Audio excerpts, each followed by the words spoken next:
So for to find the total distance forward, that's the area above the x-axis. So that's this little part right here. I'm going to call that 1. Okay. So to calculate that, okay, you're going to want to do second calc, and then you can see 7 is an integral. Okay, that's what a definite integral lets us find, is the area between that part of the graph and the x-axis. So we're going to do second calc 7. Okay. So lower limit. Okay. That's going to be the number on the left. Okay, so of this little section, A is your lower limit, B is going to be our upper limit.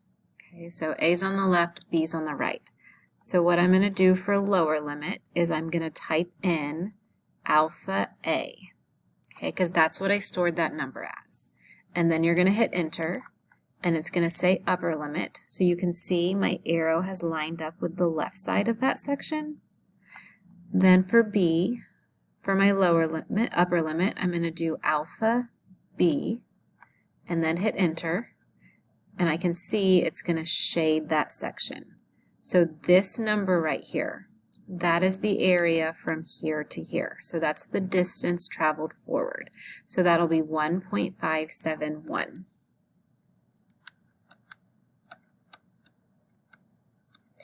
And then the distance, since it's in miles per hour, that's going to be miles. Okay, so that total distance forward, that was just this area here. For number 6, the total distance backwards, we're going to have to take this one below the x-axis and add it to that one. So I'm going to have to do that integral twice. So I'm going to have to do second calc 7 for this one right here and second calc 7 for that one. So you're going to have to do this 2 separate problems.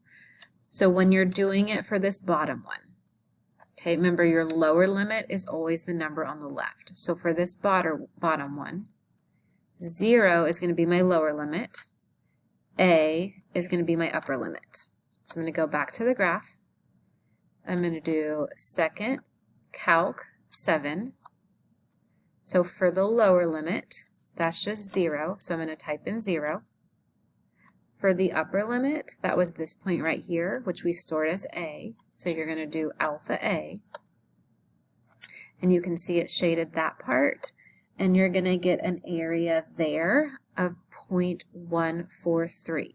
Okay, we don't include the negative for that distance. Remember, the negative just means we're going in the backwards direction. So the total distance for this part right here is 0.143. Okay, and then I'm going to add that for what I get for this area. Okay, so for this part right here, I'm going to use B as my lower limit, because that's the part on the right, and I'm going to use 5 pi over 4 as the upper limit. So I'll do second calc 7 again. My lower limit is B, so alpha B. My upper limit is 5 pi over 4. So I'm going to just type in 5 pi over 4. Then hit enter and it'll shade it. So I can see I'm calculating the right area. So that'll be 3.142.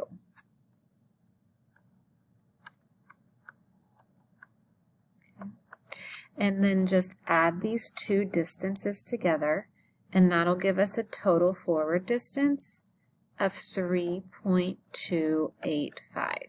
And again, it's a distance, so it's miles. For part 7, they want the total distance traveled. Okay, so that's just all 3 of these added together. So I'm going to take my forward distance, 1.571, add my backwards distance,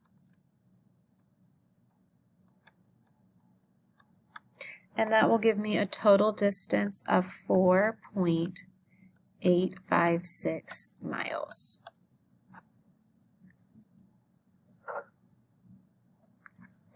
Now for part 8, when did the particle finish before or after the starting point? Okay, so you have to think about how far forward it went. So here's my starting point. It went 1.571 miles forward, and then it went 4 0.856 miles backwards. So if this is my starting point and I went more, like I went a farther distance backwards, that's going to mean I ended up before my starting point. Now, another thing they could ask from this one, they could say maybe that we started, let's say at mile marker 3. They might ask us, where did you end up? So if they give you a starting mile, think about if you're driving down the highway, you see those mile markers. So they just mean we're starting this measurement from the 3rd mile marker. Okay. So I would take where I started, which is 3. I would add how far forward I went, which is 1.571. And then you're going to subtract how far backwards you went. So 4.856. That'll give us where we ended up.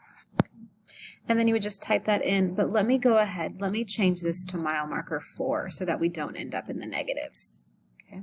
So say we're starting at mile marker 4, add the forward distance, subtract the backwards distance.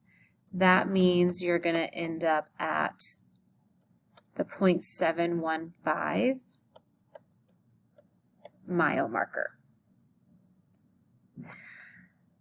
And then the last thing they might ask is, when is the speed of the particle the greatest? So that's the velocity. So we're just looking for either the highest point or the lowest point. So I'm going to actually look at the graph on the calculator. Okay. So it's either going to be this point right here or this point. Okay, well this point, like this height right here, is bigger than this height. So this point right here is when the speed is the greatest. Okay, so that would be at this x value right here. So at 3.219 hours.